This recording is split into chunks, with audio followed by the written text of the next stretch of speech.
شکریہ جناب چیئرمین. میں آپ کا توجہ ایک حساس مسئلے کی طرف دینا چاہتا ہوں، اور وہ یہ ہے کہ جنگل نہ بادشاہ اعلان کرنے کہ ہر جانور نہ خفتے براوی میں اردو بول نیامان تھڑبو. آپ کی بات نہیں، آپ اس کی بزنس کی بات ہے. جملے بتاؤں آپ کو. لینگویج یہاں چل سکتے ہیں. ہر جنگل نہ بادشاہ اعلان کرنے کہ ہر جانور نہ خفتے نیامان تھڑبو ننا محافظاک اول قتل کے رہ اور او کا پد کے رے تفتیش کے رہ. تو جناب والا اینو اگر نہیں کرے اجازت دیتس براوی میں نہ کریں جی. تو میں براویٹی اظہار نہیں آپ اردو میں کریں پلیز. اونا وجہ دا دے. نہیں آپ اس میں اجازت نہیں. آپ خود ڈپٹی چیئرمین رہے ہیں، رول سمجھتے ہیں. انگلش یا اردو میں بات کریں جی. 20 سالہ نن کرے ہندا ایوان اٹھی دادرو دیوار اٹھی. اجازت نہیں ہے ادری صاحب. ہندا بندہ آتی تونوں کا بنی. ادری صاحب آپ نے پورے پاکستان کو بتانا اجازت نہیں ہے. خفتیا ہچو اثرس افتا سیتا ہچو. ادری صاحب پھر میں کسی اور کو اگر کھنے اردو بف اڑائیے میں کیوں؟ تو پھر آپ اس وقت اردو سیکھ کے آیا اس میں جی. مجھے بڑی مہربانی. آپ مجھے سکھائیں تو میں سیکھ لوں گا. بڑی مہربانی جی.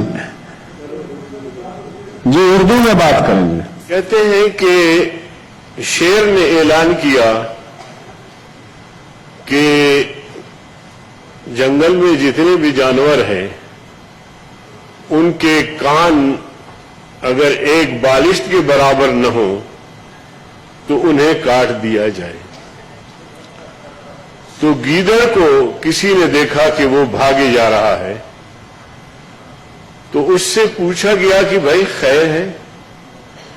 اس نے کہا کہ ہمارے بادشاہ نے اعلان کیا ہے کہ جس کے کان ایک بالش سے زیادہ ہو تو انہیں کاٹ دیا جائے.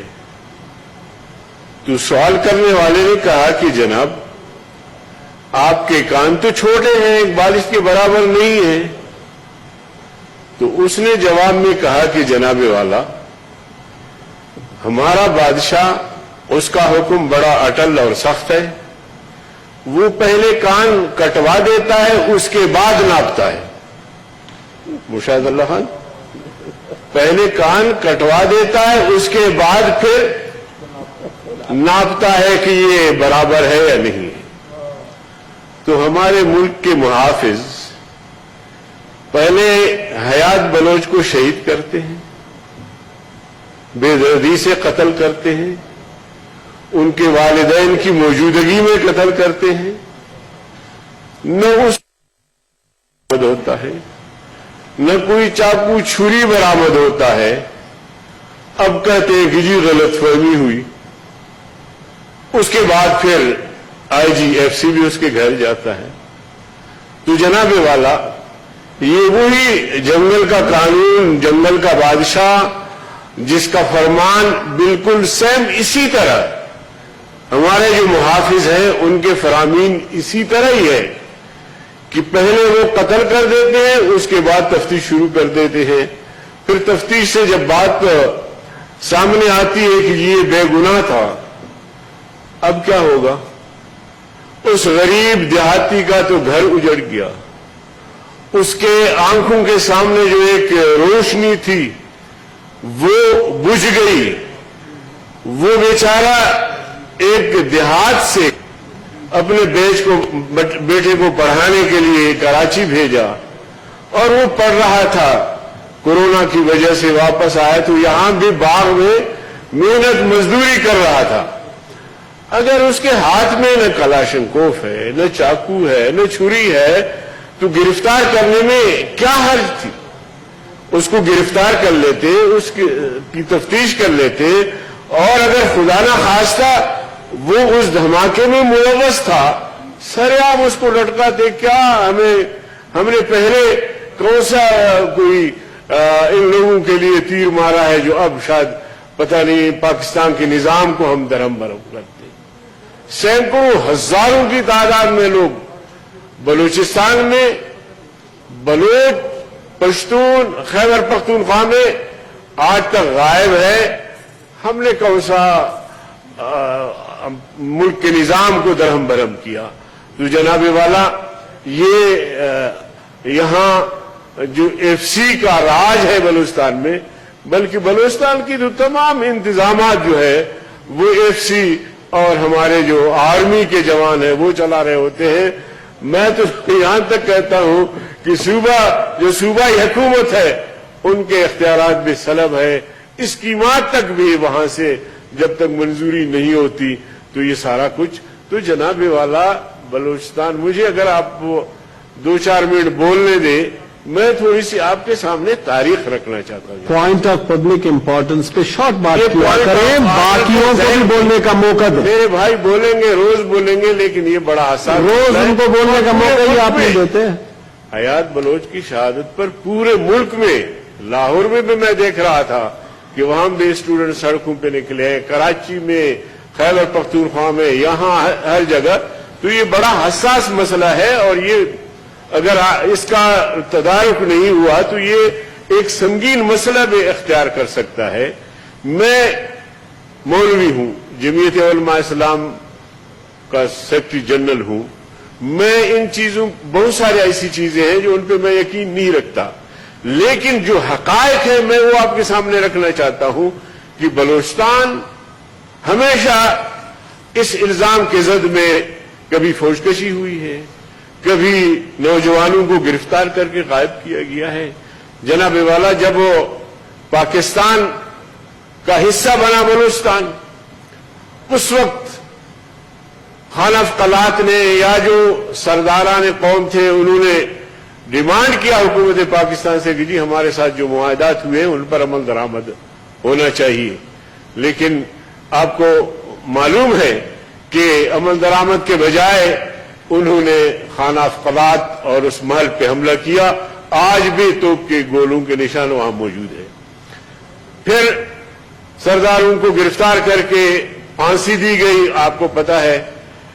لیکن اس کے بعد جب انتخابات کا مرحلہ آیا 1970 میں، تو یہ تمام سردار سب الیکشن میں انہوں نے حصہ لیا، چاہے وہ سردار عطا اللہ بینگل ہو، غوث بخش بیزنجو ہو، خان عبدالولی خان، یہ اپنا سمد خان چودھری، یہ سب بڑوں نے آئین کو مان کے، الیکشن کو مان کے اس میں حصہ لیا۔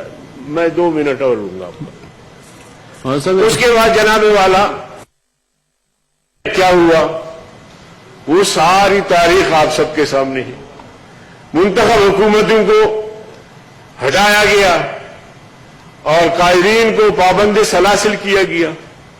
جب ضیاء الحق کا دور آیا تو اس نے عام معافی کا اعلان کیا، اور آپ نے دیکھا کہ 88 میں پھر ان سب سرداروں نے، سیاسی جماعتوں نے، جمعیت علماء اسلام سمیت سب نے الیکشن میں حصہ لیا۔ 85 میں نہیں لیا اس لیے کہ غیر اصولی، غیر آئینی الیکشن تھا، غیر جماعتی بنیادوں پر الیکشن ہو رہا تھا۔ تو اگر یہ لوگ ملک دشمن ہوتے تو پاکستان کے الیکشن کو کیوں قبول کرتے؟ پاکستان کے آئین کو کیوں قبول کرتے؟ الیکشن میں حصہ کیوں لیتے؟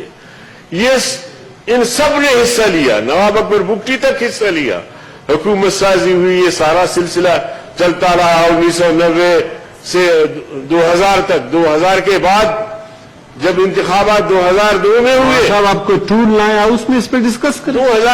2002 میں جب انتخابات ہوئے تو جناب والا پھر ان تمام جماعتوں نے الیکشن میں حصہ لیا۔ 2006 میں نواب اکبر خان بگٹی کا قتل۔ میں کہتا ہوں کہ آخر یہ الزام کب تک بلوچستان پر، بلوچستان کے عوام پر لگتا رہے گا اور اس زمین میں نوجوانوں کو قتل کیا جائے گا؟ تو اس لیے میں کہتا ہوں خدا را اس خول سے باہر نکلے۔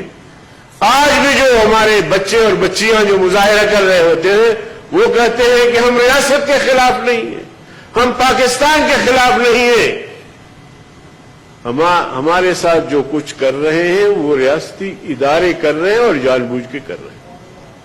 تو اس لیے میں کہنا چاہوں گا آج اس فلور پر کہنا چاہوں گا کہ خدارا اس خول سے باہر نکلو. اتنا پنجاب کے لوگ محب وطن ہیں, بلوچستان کے لوگ بھی اتنے محب وطن ہیں, لیکن اگر ان کے نوجوانوں کو ماں باپ کے سامنے آپ قتل کریں گے تو کیا آپ کو گلدستے پیش کریں گے؟ آپ سے نفرت نہیں کریں گے؟ تو اس طرح کی نفرت کی بیج ان کے دلوں میں نہ بویا کرے, ان پر دست شفقت ہو. اگر کوئی خدا نہ خواستہ کسی پہ الزام دے ہے تو آپ کے قید خانے ہیں, جیل خانے ہیں, عقوبت خانے ہیں, اور جناب والا اس میں آپ اس قسم کے اقدامات کر سکتے ہیں. تو میں آپ کا شکریہ ادا کرتے ہوئے پھر یہی کہوں گا, ریاستی اداروں سے بھی کہنا چاہوں گا کہ وہ ایسی حرکتیں نہ کریں جس سے ملک کی بدنامی بھی ہوتی ہے, جس سے قومیتوں میں نفرتیں بھی پیدا ہوتی ہیں. تو لہذا اس کا تدارک ہونا چاہیے. بہت شکریہ جناب چیئرمین. سینیٹر حافظ عبد الکریم صاحب.